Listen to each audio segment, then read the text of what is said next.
Funk looked at the workers while they hurried over to the scene.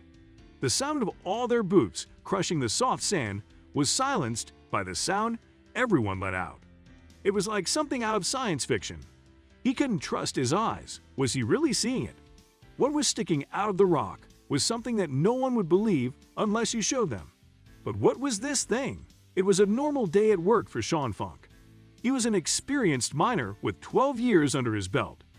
He worked as a heavy machine operator, so he had seen plenty of lost treasure in all his years.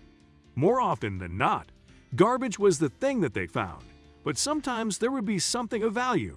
Funk didn't think anything could surprise him these days, but what he didn't know was he was about to be proved wrong. Funk was ready for another day of excavating in Millennium Mine in Alberta, Canada. Funk was happy with his life. He had a job he truly loved. Nothing was better than working with your hands in nature. He really loved finding natural anomalies. Some called it an obsession.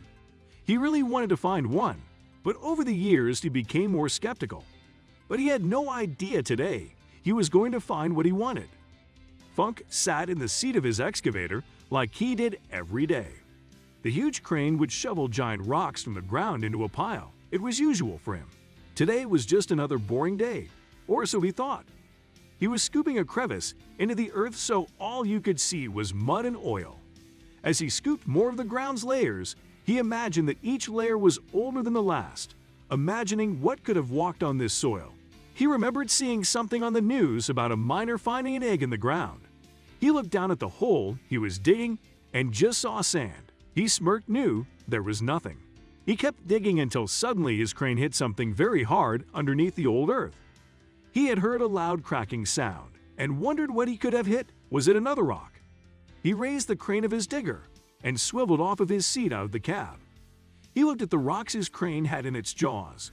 The rocks looked strange, so he transported them on his pickup truck to find out what they were. He then went back to the crevice he was busy digging. He looked at the damp hole, his eyes widening as he saw something that made his stomach tie into a knot.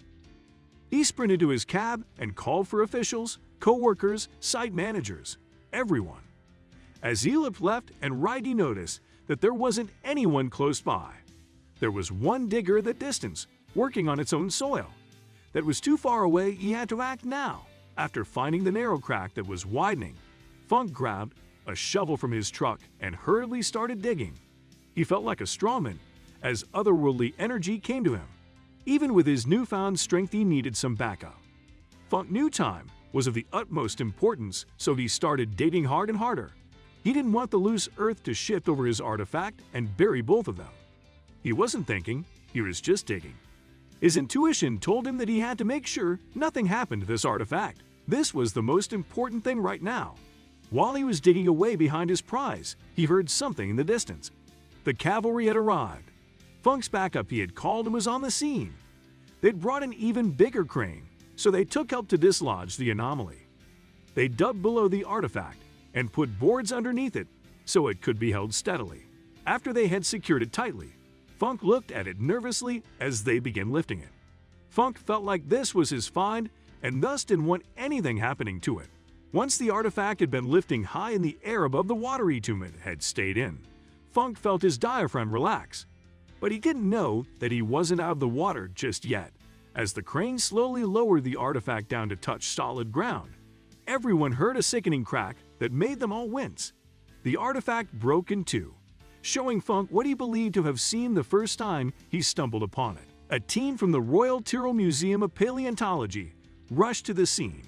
Funk watched as their eyes popped in shock and amazement as they realized what they were called for. Funk explained everything, and they spent hours carefully digging through the shattered bits of rock, piecing together something you could only see to believe. What was it? Incredibly, Funk discovered a real-life fossilized dinosaur that had been petrified from its snout to its hips. This meant it was miraculously well preserved since its death 112 million years ago.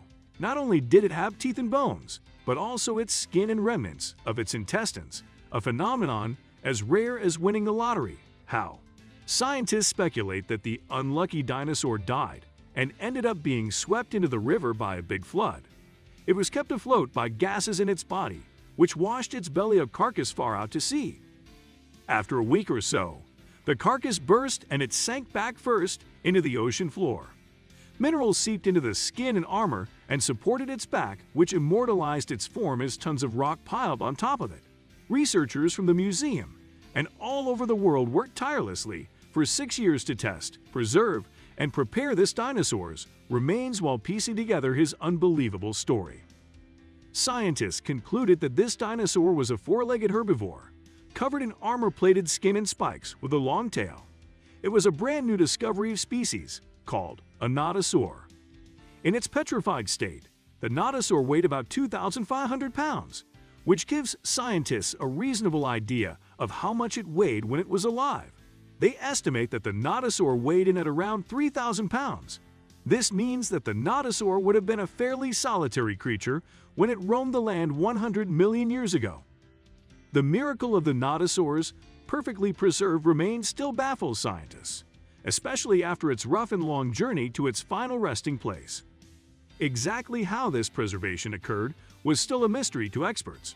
All they were able to determine was that it had to have happened quickly, because the nodosaur had lain undisturbed for millions of years after it had been covered by oil. Due to the nodosaur's pristine condition, scientists were able to use modern X-ray scans to see what was inside the dinosaur's tough exoskeleton. They were able to see its bone structure and even inside the inner chambers of the beast's stomach. That's just how well preserved this find was. Nobody could believe it, least of all the man who found it. The nodosaur is now on display at the Royal Tyrrell Museum, and scientists are still studying its remains as they continue to learn more about the prehistoric era of dinosaurs. As for miner Sean Funk, he gets to say that he played the leading role in one of the most significant dinosaur discoveries in the world at work. And scientists were still not done with this find. In early 2019, scientists were still studying the nodosaur and its scans to continue to learn about dinosaurs in general, as nothing like this had ever been found before.